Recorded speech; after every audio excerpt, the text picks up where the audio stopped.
90.3 FM. My name is Ijeoma Innocent, and these are the top stories. Garba Shehu says Tinubu would have lost the election if Buhari removed fuel subsidy. Discourse backtrack on electricity tariffs to await next approval for increase. Huriwa urges Tinubu to consider Southerner for EFCC chairman, and the ICPC says many World Bank grants are marred in corruption. On the front scene, Sudan's RSF announces unilateral Eid ceasefire. Details now.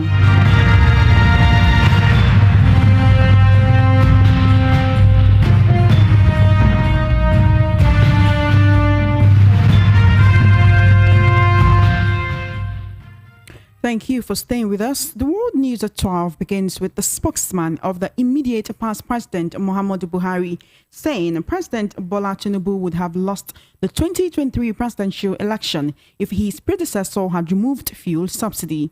You will recall that the incumbent president removed subsidy on his first day in office, an action that has fetched him commendations alongside criticisms.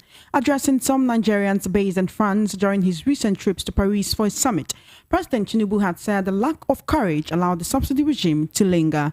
But in a statement on Monday, Shehu defended Buhari's action, saying he did not toe that path in order to avoid the All Progressive Congress APC losing the February 25 elections. Shehu said there were multiple subsidies that the Buhari administration inherited in 2015, but they were gone before he handed over power.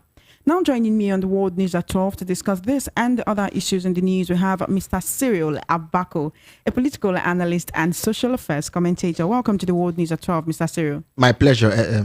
Thank you for joining me. Chairman, yeah. You can adjust the mic. Thank you very much.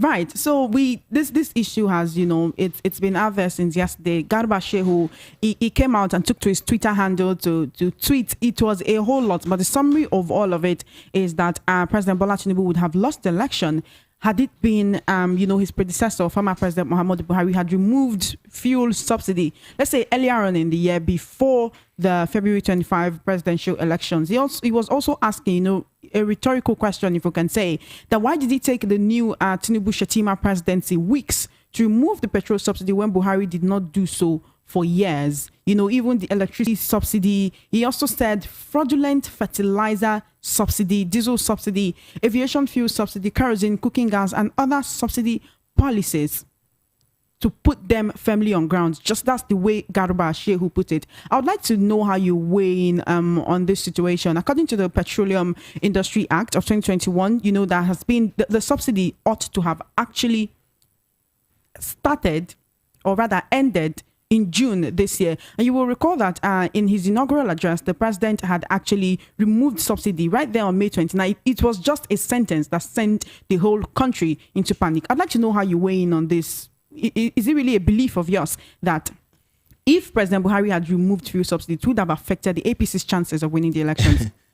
So first of all, let me say that for what it is worth, the APC administration of President Muhammadu Buhari directly or indirectly already did enough to have prevented Bola Tinubu from becoming president.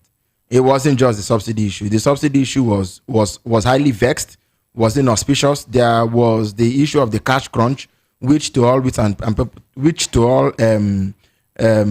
purposes was enough to have made Nigerians turn their back on the APC. As a matter of fact, have we forgotten the memo or the national address that was given by former governor of Kaduna State, Nasir El-Rufai, in which he boldly declared that all of those measures were being taken by elements in government to prevent Bola Tinubu from becoming president. The facts are out there. They are too plain for anybody to try to gaslight Nigerians. The third factor was the issue was that even without subsidy being taken away, fuel suddenly became scarce. All of these things were there. In fact, the governor did say that they were doing those things as a premise to stage a coup in Nigeria. The governor El-Rufai's speech is there. I mean, anybody reading, and that they were planning to bring up a retired general to become president. All of these were there. So I'm saying it again, that Garba Shehu, the government in which Garba Shehu did almost everything. Elements in our government, I agree with Governor El-Rufai that a lot was done that could have prevented Bola Tinubu from becoming president. That's one. Number two is the fact that if Garba Shehu's logic is anything to go by, I think that Garba Shehu and even President Buhari, two of them put together, and cannot be more APC than Bola Tinubu himself, the president himself.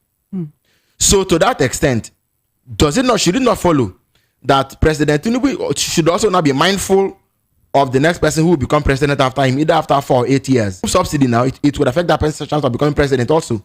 But he has not done that. He has gone ahead to remove subsidy. I don't know if you get my logic. Going by Shehu Garba's logic, by which President Buhari didn't remove subsidy, isn't President Tinubu bothered that by taking subsidy away, the person who succeeded may not also win if the person came under the APC?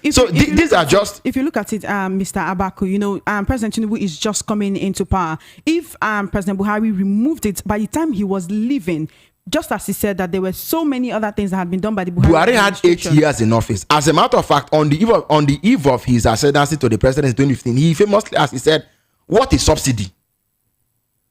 He said he didn't even know if anything like subsidy existed.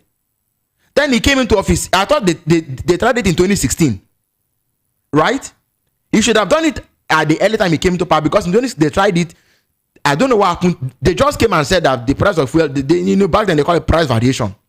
And Nigerians started paying more for fuel when it didn't look like there was any serious causative agent to have warranted it. So what Garba Shehu came to say yesterday, it's a pity that public debate and conversation in Nigeria has been seriously watered down. People perhaps no longer really pay attention to the intellectual quantity or quality of people's interventions in public place. Otherwise, Garba Shehu by now shouldn't even be able to raise his head up high to be saying these things. I thought that after having left office, they want to go back and maybe cool their heads someplace in the world and just relax and say, having put Nigerians through all the hassle and torture for 8 years, what they ought to be doing is to be relaxed and not to be coming out and making spurious, baseless, groundless, unfounded comments like this. Some would say that President Tinubu still has 4 or maybe 8 years before him to actually rectify the issues that arise as a result of this subsidy that has been removed on petroleum on his very first day in office. No, it is immaterial. Goodluck Jonathan came into office in 2011, and as early as 2012 January, he took off subsidy. It was this same APC and their sympathizers, if you allow me to use the word loosely, that came to vociferously oppose. I mean, we can't forget in a hurry or so soon the protests at Ojota, and so on, that shut Nigeria down for days before the presidency caved in. Today, nothing has changed. Transport has not changed. President Buhari in 8 years did not leave Nigeria better. That could have made taking subsidy away an acceptable thing. Transport is still very bad. Power is not there. Amenities are not there. The rails that they are fixing. We see people pushing trains catching fire, and people cutting leaves from the bush to put out the fire.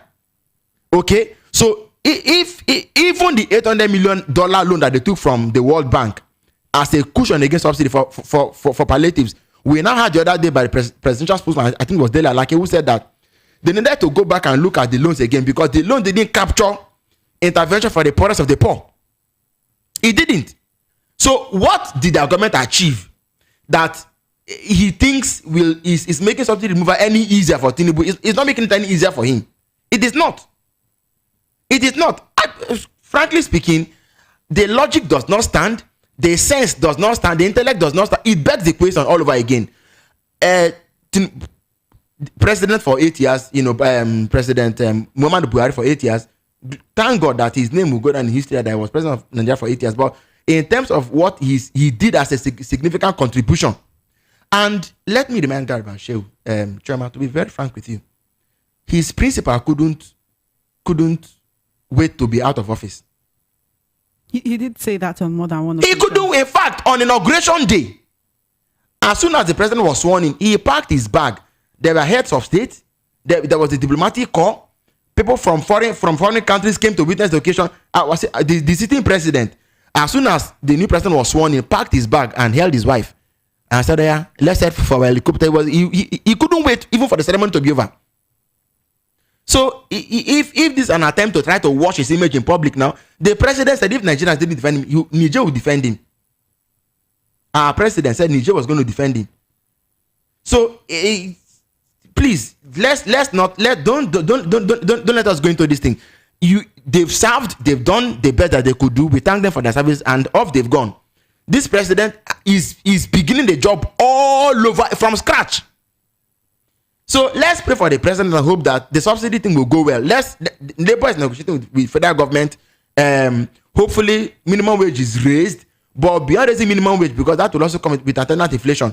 What we need to do primarily is to make sure that we have a country where we don't need all the money to do everything we want to do at every given time.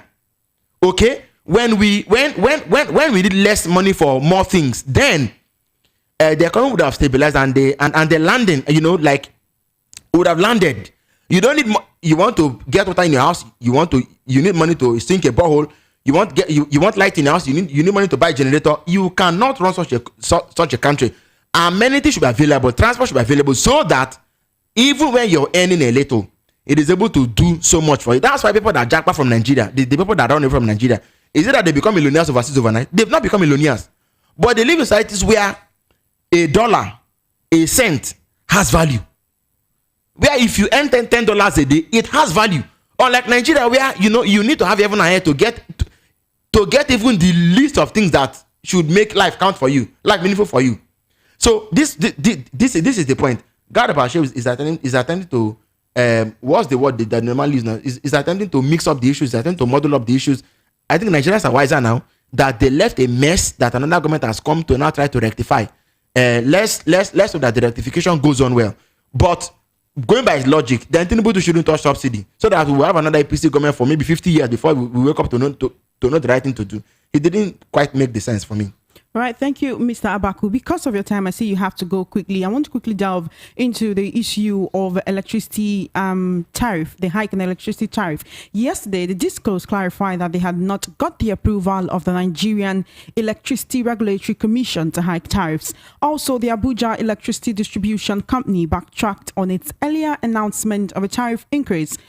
The AEDC, in the public announcement to its customers, urged them to ignore its previous announcement of upwards tariff review, saying that the NERC was yet to approve the increase. For more than 1 week now, we've been to come in by July 1st. July 1st is about come in by July 1st. July 1st is about 4 days away, and everyone has been expecting this because there was supposed to be a 40% increase. Now, the distribution companies have backtracked. It's safe to say there is some confusion over this plan to hike electricity tariffs. They said they have not gotten the approval of the Nigerian Electricity Regulatory Commission. I mean, it's barely 18 hours after, they told us that just same yesterday that the Abuja Electricity Distribution came to say there will be a hike. The same yesterday or earlier today, we heard, okay, there is no longer a hike. Honestly, what is it with this? It's kind of like there's a disparity in communication. Because now they said the Electricity Regulatory Commission, the National Electricity Regulatory, have not given them the approval. Then why did they come out to say it? It's not reality, as they say. But perception is everything. And in this drama also, everything is in the perception. Last week, I think it was last week when I joined you here on the World News also, you and I were talking about salary increase for the president. And they didn't say they won't increase salaries. The presidency came out and said that the president had not approved. They didn't say they've told Ramfac to stop the process. Honestly, and that is why I'm asking, what is it with this communication glitch that we hear one thing, then we hear another thing? As I said, appearance is not reality, but perception is everything. In the case, so let me just circle back quickly to the matter at hand. In the case of electricity, they didn't, and we are yet to hear from NEC. They will need to tell us whether they will approve a partial increase, a total 40% increase, or what from their own point of view should be the increase. Because the reality and it's not new.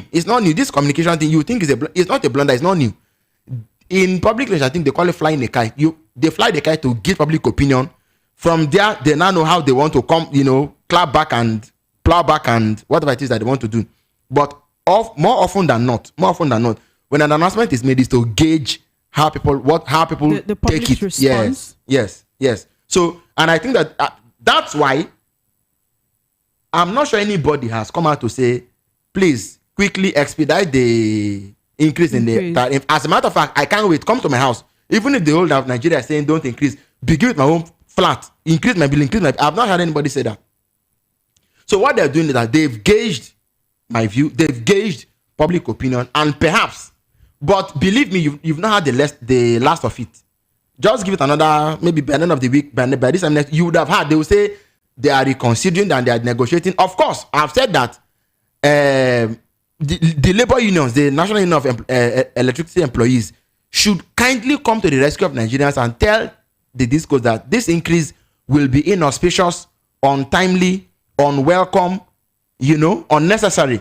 Because the burden that Nigerians are already bearing with the removal of subsidy is overarching. I don't see why another transportation is high, food cost, everything is high. In the market, cost of food is high. Everything has gone up, and now they want to increase or raise the value of electricity. By how much we pay. I think it is uncalled for right now.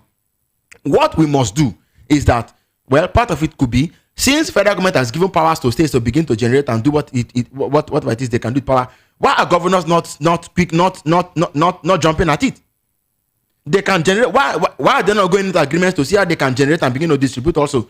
Because believe me, when competition comes in, 1 second was worth a minute, and that a minute was 15 naira, and therefore, even if you made a phone call for 10 seconds or whatever, 1 second was worth 15 naira. When competition came and somebody came and brought a per second billing, what happened? Everybody said you pay as you use. We didn't see it before, and we were told that it was impossible, that this is the way it was done all over the world, and it was better for us to do it in Nigeria also. Believe me, when sound competition comes in, this shenanigan of somebody crying in the night and people dying in the morning, it's going to come to an end. So thank God ANEC has said it is not yet the right time, and please, that right time should never come until we until one, quality of service improves, until two, people should not be forced to buy a prepaid meter in Lagos, maybe in a Solo or Surulere or somewhere, and you are forced to subscribe to only one disco.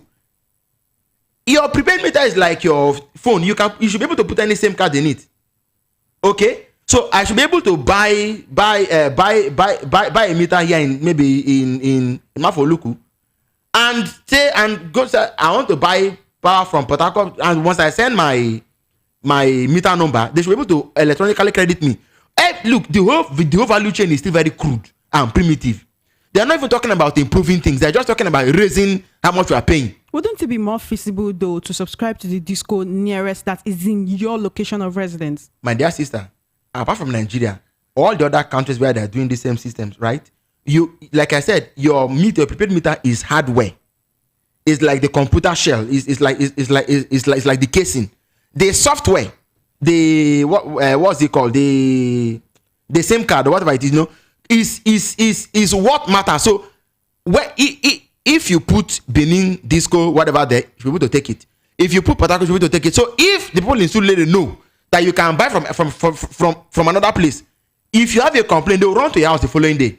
They will know, and they won't charge arbitrary, because they know that if you don't buy from you can buy elsewhere. The cost will go down drastically. But today, what we have is a monopoly now. And in any case, I process for a meter, I buy a meter, put it in Mafoluku. Then if I'm relocated to Abuja, I will leave it. I can't use it elsewhere. You know what I mean? I can't take it along with me. And because I'm tied to one company that gave it to me. It shouldn't be done that way. People should be able to. It's like your phone, like I said, or a television set.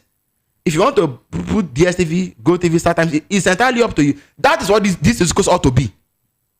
In Senate claims you in your name with me, and maybe with a valid ID.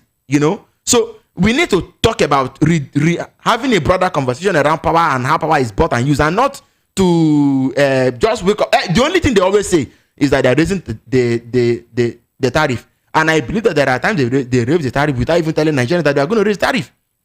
The last time I think this thing was done, what we had was that they were about to raise it, and I remember talking to somebody who was a reporter with the labor unions, and I said, this tariff, she said, well, they could have even done it, and you never know. Sincerely speaking, there are what you go and check in the past 1 year. Consistently, maybe if you buy 5,000, 10,000, 20,000, or even as low as 2,500 naira electricity, go and check consistently. You won't see the same value of what you've been buying. Amount of units. Yes. So who is deceiving who? How do we even, because the reality is that a lot of Nigerians are not even educated in how, when they say 1 kilowatt is, a lot of people don't know. All people know is that they want light. They want to see light. Exactly. When they pay for it's it. on like your phone where you say, okay, I bought 200 naira and I got 200 naira. And so I've made 3 minutes of phone call and I have 170 remaining. The meter thing, I think it was a Punch editorial that referred to what this electricity are, wonky arithmetic. And I call it voodoo electricity. Because you don't know, so you buy, you just know that light don't enter. If it finishes, this thing finished too quick. It finished early, but because you don't know how it is done, you can't hold them to account. How can Nigerians hold this discourse accountable? If we can bridge that lack of communication, I'm telling you, a lot will change. But right now, because people don't know, when they say they're raising by 40%, how do we even know what 40% means when you buy? All right, Mr. Abaku, because of our time, let's round off with this issue. The Human Rights Writers Association of Nigeria has urged President Bola Tinubu to appoint a Southerner as the next chairman of the Economic and Financial Crimes Commission, EFCC. Huriwa expressed concern over the consistent appointment of individuals from the northern part of Nigeria as EFCC chairman since the establishment of the commission. I'd like to know how you weigh in on this issue. Do you agree with Huriwa? You said what? Do you agree with the Human Rights Writers Association of Nigeria? If only for appearances, but does it matter? I think we need somebody who can get the job done. So the president should be able to look at names. If he finds that the best man for the job will be a Muslim, will be a I think he should appoint that person. But if it's a game of equals, as it were, then you should look at a Southerner and most likely a Christian, because Nuhu Ribadu, Farida Waziri. Then later Ibrahim Lamode, I don't know whether Lamode was Christian or Muslim. I think was Muslim. Ibrahim Lamode was acting. Later I think he became chairman, and then it didn't last long there. Then we had Ibrahim Magu, okay, Magu, and then from Magu to the man Ibrahim Bawa. So there have been a lot of Abdul Rashid Bawa. So there have been a lot of them actually, Northerners and Muslims. I mean it won't hurt really, would it? If it came to the south and he picked a Christian who should be able to also, but for me, I think the most important, the EFC is too serious an organization for us to really reduce the federal character. Get somebody who can do the job and do it. But then are there no competent Southerners that can assume the position? No, of course. The discussion has even gone beyond getting policemen. We've said the president can hire retired judges. Because you see, the fundamental problem with the EFCC is not that they don't know where the thieves are. A lot of times, it is prosecutorial incompetence. Cases bungled in court. Let me ask you. You see, policemen charging somebody to court doesn't really, it's not something that inspires a lot of confidence that case is going to end well. But I think that if you hire a retired judge, he should be able to, or an experienced prosecutor, natural prosecutor, can pursue the case. Yes, who can tell them? No, who can tell them that taking the person to court is not the job. The job is to do your thorough investigation and gather the evidence first. And how to now match. You get someone to court, 20 count charge, 15 count charge. You are joking now. It's a joke. James Borida was convicted in the UK. How many count charges did they bring against him? How many counts? But here you say 15 count charge, and in one day the judge is striking out 7 of them, 8 of them. It means the problem is no longer the culprit. The problem is you, the EFCC itself. So we need somebody who understands prosecution very well. If it's a Christian and Southerner, better. Like I said, for appearances, so that it won't be like the EFCC is a Muslim Northern that only they can do the job. No, I don't think it's correct. So I side with Uriwa on this one. Yeah, get a sound Christian, the Southerner who can also go there and deliver the goods. Yeah. Well, thank you, Mr. Abaku. I've really taken much of your time. Thank you. Thank you so much, Mr. Abaku, for joining me on The World News at 6. In another development, the Independent Corrupt Practices and Other Related Offences Commission, ICPC, has said many grants from the World Bank are marred in corruption. Chairman of the anti-corruption body, Professor Bolaji Owasonoye, said this when he hosted a delegation of the Economic and Organized Crime Office of Ghana recently. The senior advocate of Nigeria said the political economy of the international ecosystem was not designed for developing countries to progress in the fight against corruption. He said the rule uses the IMF and the World Bank to whip countries into line when they try to challenge the debt. He also said many of the loans the World Bank grants are marred in corruption, but no one has the courage to take them to court because those issues are usually politically determined.